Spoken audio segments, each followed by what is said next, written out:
Hello and welcome to a brand new episode of the Transfer Talk. I am Dion. Today we'll be discussing the latest Palace transfer rumours of the weekend. This will be a roundup of all the rumours that happened over the weekend. So without further ado, let's get into it. So the first transfer rumour of the day is on Eberechi Eze. According to Ed Mallion, a very reliable source, he said the following: QPR are desperate for Palace to buy Eberechi Eze, and Palace are playing it right in my opinion. Well, this is the first. QPR are desperate for us to buy their player. And you might be saying, come on, let's pay the 16 million that was reported last week that QPR wanted, and we had a 14 million pound bid, which was rejected. Well, you know what? I don't blame Palace for not trying to pay that extra 1 or 2 million pounds. And hear me out, because we don't have to. We're not even in pre-season right now where we need to go and bring in their players so they can train with the first team. There's nothing like that happening. So Palace right now, if they're the front runners and QPR are desperate for us to buy their players, so don't pay them. Don't pay them the extra 1 or 2 million pounds. We've got a 14 million pound offer there, unless another club comes in for him, like West Ham, who were rumoured to be interested in him. So I'm not too sure what's going on there. It seems like they might have pulled out of the race and Palace might be the front runners. There's no need. There's no need for Palace to pay. Right now, as it stands, if we're the favourites to sign him and QPR want him, accept the 14 million pound offer.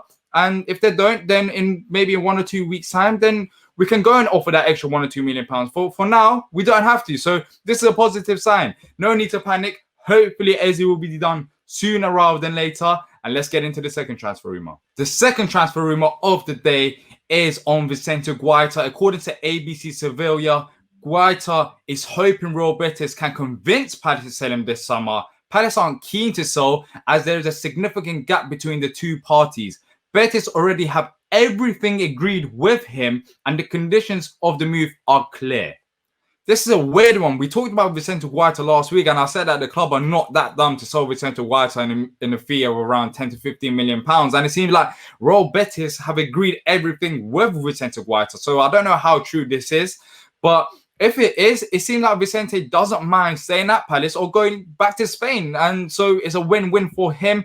And for me, Palace should not sell Vicente. And I think many of you will agree with me here because he was our player of the season. Well, player of the season contenders last season. And without him and Jordan Ayew, I don't know where we'll be right now. So Vicente Guaita is rumoured to leave the club. He's got 1 year left in his contract as well. He's 33 years old. And for now, if we were to sell him, anything below 20 million should get rejected instantly. And that changes in January transfer window. Let's say Vicente hasn't signed a new deal by then of course Palace might be forced to sell him for around 10 million pounds, which is very low for a player of his caliber, even though he's only 33 years old.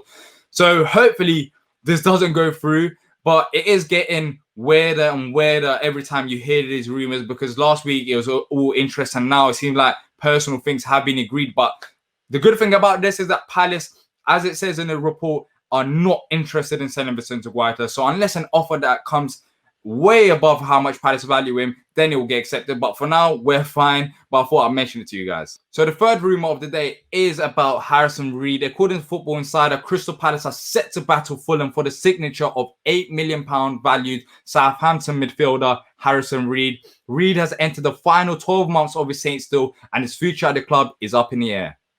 So if you guys know anything about Harrison Reed, he's a defensive midfielder. And I know some of you will be frustrated by this news saying, oh, we don't need another midfielder, another defensive midfielder when we play free week in, week out. But the thing that I'll say about this is that we can't rely on our current midfielders for the rest of our lives. So we need to bring in younger players, even in midfield. I know we've been talking about lowering the average age of squad, but Harrison Reed, he's only 25 years old.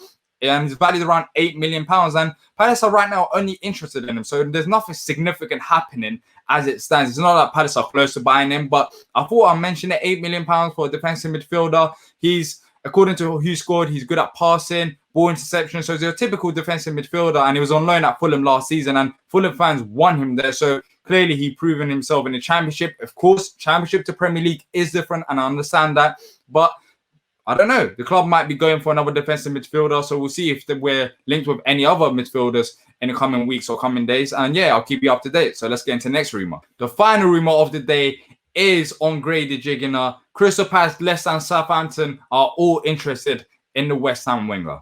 So last season, he was on loan at West Brom and he scored 8 goals and got 7 assists. So he's not too bad. Of course, another championship player. And we've seen it with Ollie Watkins, where we're looking at championship players right now. It's not like we're looking at Premier League players and trying to get them off Premier League clubs. We're looking at championship young players. As I said, 22 years old. And the thing about him, of course, I'm not going to lie and say that I watched him play week in, week out. I haven't. And I went and searched him up. But he's tricky. He's tricky. And I don't want to say it, but he reminds me a bit like Wilf, where you have 2-3 players coming at him. And then he always manages to find his way out with his trickery. So I'll post a link in the description down below so you can go watch him play if you want to and see what he's about. But he does look like a good player. Of course, let me know what you think about him. If you know a bit more about him than I do, I'll just watch the highlights. I'm not going to lie and say that, as I said, that I know him inside out. I don't.